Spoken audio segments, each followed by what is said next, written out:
Toujours dans cette partie de la morale, après avoir vu tout d'abord les actes humains, ce qu'est un acte humain, quels sont les principes des actes humains, on a parlé de la conscience, on a parlé de la loi, nous avons vu dans un deuxième temps les vertus, les différentes vertus théologales, morales, ces bonnes habitudes qui viennent régler notre vie humaine.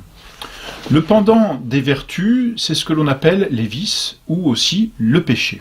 Il nous faut étudier le péché. D'abord, qu'est-ce que le péché? Ensuite, nous verrons certains péchés, en particulier ce que l'on appelle les péchés capitaux, et puis nous verrons ce qui précède bien souvent le péché et que l'on appelle la tentation. Mais tout d'abord, le péché. Qu'est-ce que le péché? Ce qui définit le péché, c'est qu'il est une transgression. Le péché est une transgression volontaire de la loi divine. Et c'est comme ça qu'on définit le péché. Une transgression volontaire de la loi divine. Nous avons vu toutes les lois, la loi divine, la loi naturelle, nous avons vu les lois positives, nous avons expliqué, n'est-ce pas, dans un cours précédent, l'ensemble des lois. Quelles que soient ces lois, à partir du moment où il y a transgression, c'est-à-dire au sens étymologique où on va au-delà, c'est-à-dire qu'on fait ce qui n'est plus convenable, ce qui n'est plus dicté par la loi, il y a péché. Le péché est une transgression de la loi, mais c'est une transgression volontaire. Et souvenons-nous ce que nous avons dit dans les actes humains, pour qu'un acte soit humain, et non pas un acte de l'homme comme on l'avait appelé, pour qu'un acte soit humain, il lui faut l'intelligence, c'est-à-dire l'homme sait ce qu'il fait, et la volonté. Il le fait volontairement, il le fait sciemment. Voilà pourquoi on appelle le péché une transgression volontaire. C'est-à-dire que lorsque l'homme pêche, il s'engage volontairement, il sait ce qu'il fait et il le fait. Il est volontaire dans la mesure où il est pleinement conscient de lui-même et il assume parfaitement l'acte qu'il pose. C'est cela que l'on veut dire volontaire. Il est responsable. Le péché est donc une transgression volontaire d'une loi, quelle qu'elle soit, d'une loi divine, c'est-à-dire que ce soit la loi divine éternelle, la loi divine naturelle, la loi divine positive ou la loi divine ecclésiastique. Bref, le péché est une transgression. Et c'est là où nous avons d'ailleurs dans le langage deux mots distincts que nous n'avions pas pour la vertu, c'est que le péché, lui, est un acte, c'est une transgression, un acte passager, un acte que l'homme pose, et on oppose souvent au péché ce que l'on appelle le vice. Le péché, c'est un acte concret, déterminé, passager, transitoire. Et une fois que l'acte est commis, il est commis, c'est terminé. Tandis que le vice, lui, est une habitude. C'est-à-dire que c'est une répétition d'actes tels que l'âme a pris comme le pli d'accomplir cet acte. Alors que pour la vertu, on parle de vertu et puis d'acte de vertu, eh bien pour le péché, on parle de vice, c'est la mauvaise habitude, la mauvaise inclination. Par exemple, celui qui l'ivrogne, par exemple, a la mauvaise inclination de trop boire. C'est une habitude, une mauvaise habitude qu'il a, une inclination. Tandis que le péché, lui, n'est pas forcément une mauvaise habitude, il peut n'être qu'un acte passager. Par exemple, celui qui n'a pas l'habitude de mentir, mais qui prie sur le fait, ou dans telle circonstance, ment de cette façon. Il n'a pas contracté le vice, parce qu'il n'en a pas l'habitude, mais il a commis un acte mauvais, une transgression, qu'on appelle le péché. Le péché, donc, c'est cette transgression de la loi divine, ou de toutes les lois divines. Alors, on distingue plusieurs sortes de péchés, c'est un peu fastidieux, mais c'est important et c'est aussi intéressant. Selon le principe, l'origine, on peut dire, on distingue d'abord le péché originel du péché actuel ou personnel, plus exactement. Le péché originel, c'est celui qui a été commis une fois à l'origine, comme son nom l'indique, par Adam, origine, c'est-à-dire père de toute la race humaine. Ce péché originel, et nous en avions parlé lorsque nous avons traité du péché originel dans le cours du dogme, ce péché originel a été commis une fois à Adam, mais il a été ensuite transmis à tous les hommes. Mais de sorte qu'en nous, ce péché est originel et n'est pas personnel. Et le péché originel, on le distingue du péché personnel, c'est-à-dire du péché par lequel nous engageons notre propre responsabilité, parce que c'est nous qui le commettons.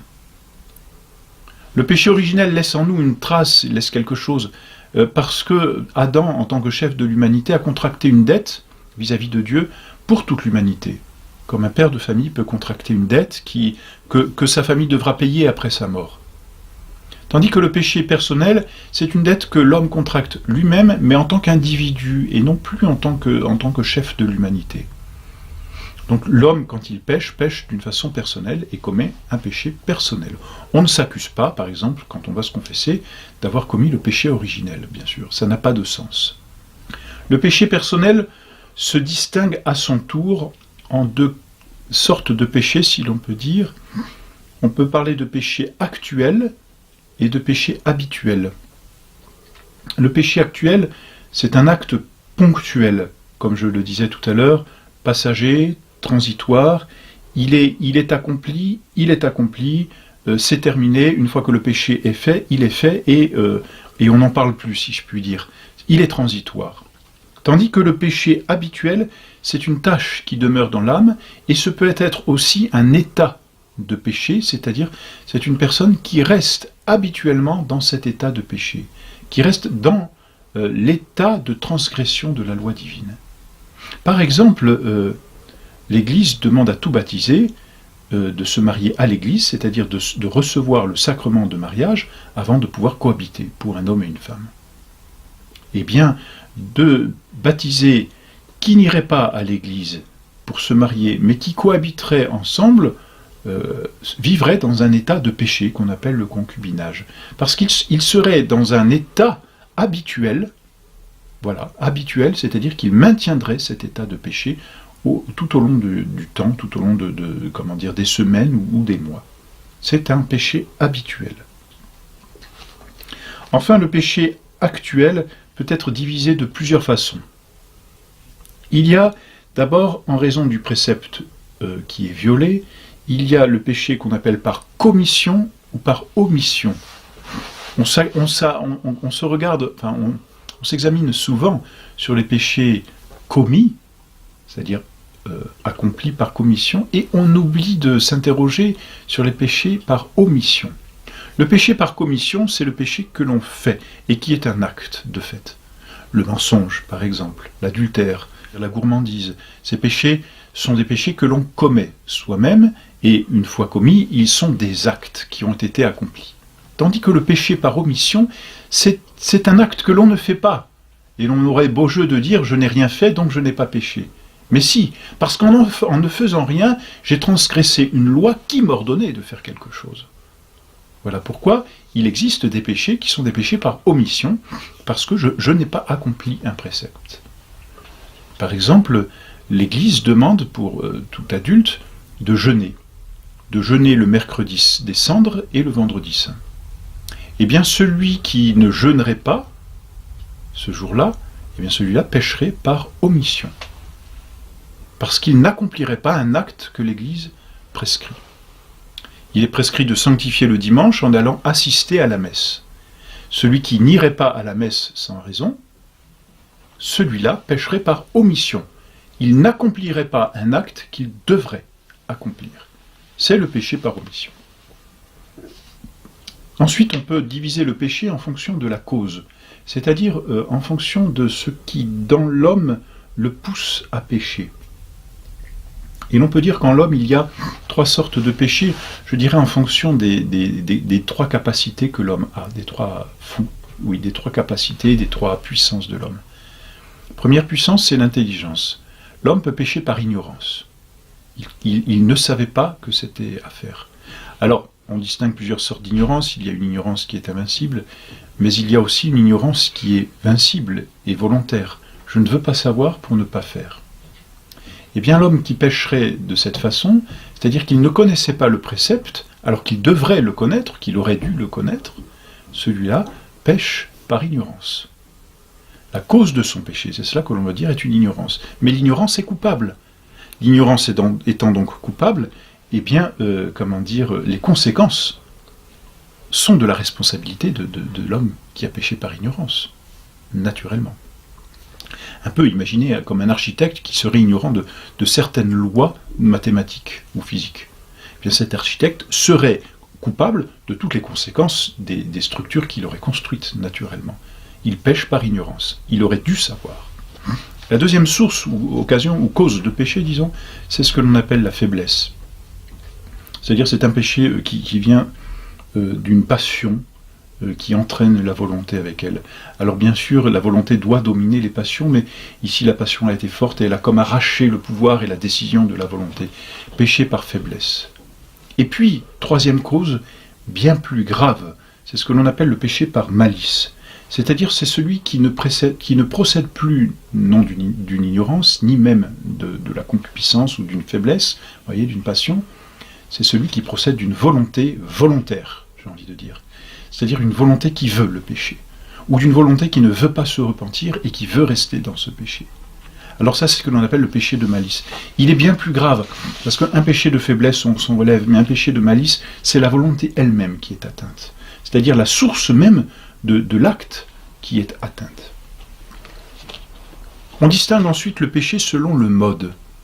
Il y a les péchés que l'on appelle intérieurs, qui ne sont pas commis par le corps, si je puis dire, et il y a les péchés extérieurs, c'est-à-dire qui sont commis par la parole ou par l'acte. Les péchés intérieurs, ce sont les pensées, ce sont les désirs, qui sont de vrais péchés, parce que l'intelligence participe, parce que la volonté participe, et ça suffit pour faire un péché, ne l'oublions pas. C'est volontaire. Donc une pensée mauvaise, ou une pensée de haine contre quelqu'un, eh bien suffit à donner matière à pécher. Parce que c'est un péché intérieur volontaire.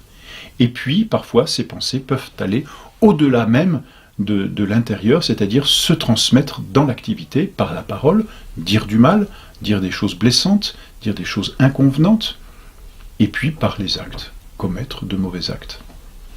Voilà, donc en fonction du mode, le péché est intérieur ou il est extérieur. Et puis enfin, encore une autre division, c'est selon l'objet. Il y a les péchés qui offensent Dieu, il y a les péchés qui offensent le prochain, et il y a les péchés qui offensent l'homme lui-même, celui qui commet le péché, finalement, est à lui-même, on pourrait dire, son propre meurtrier. On reverra cela un peu. Mais selon l'objet, voilà, on distingue les péchés. Celui qui est gourmand, par exemple, pêche contre lui-même, contre l'équilibre de sa propre vie. Celui qui est médisant, celui qui dit donc du mal du prochain, pêche contre le prochain. Et puis celui qui blasphème pêche contre Dieu. Donc en fonction de l'objet, on peut aussi diviser le péché. D'après l'effet même produit par le péché, on distingue le péché véniel du péché mortel. Ça, nous y reviendrons dans la leçon suivante. Et puis enfin, on distingue aussi deux sortes de péchés en fonction de la racine. C'est-à-dire qu'il y a des péchés qui sont racines d'autres péchés, et des péchés qui ne sont pas racines d'autres péchés. Ceux qui sont racines d'autres péchés, on les appelle les péchés capitaux. Ça vient du latin caput, la tête. Ils sont à la tête d'autres péchés. C'est-à-dire que ces péchés-là entraînent souvent bien d'autres péchés. Voilà, et cela, on en reparlera aussi. Voilà donc pour la division des péchés. On peut donc, ces divisions se recoupent naturellement, mais voilà comment on peut diviser tous les péchés. Quelle est la cause? Enfin, qu'est-ce qui définit vraiment un péché? Eh bien, ce qui définit le péché, finalement, c'est que c'est un acte humain qui est privé de sa rectitude à Dieu. On a dit tout à l'heure, c'est une transgression de la loi divine. Eh bien, cet acte humain est une absence de rectitude vis-à-vis de Dieu. C'est-à-dire que l'acte n'est plus ordonné à Dieu. Voilà, donc il est important de comprendre que cette transgression, elle est volontaire et contre la loi divine.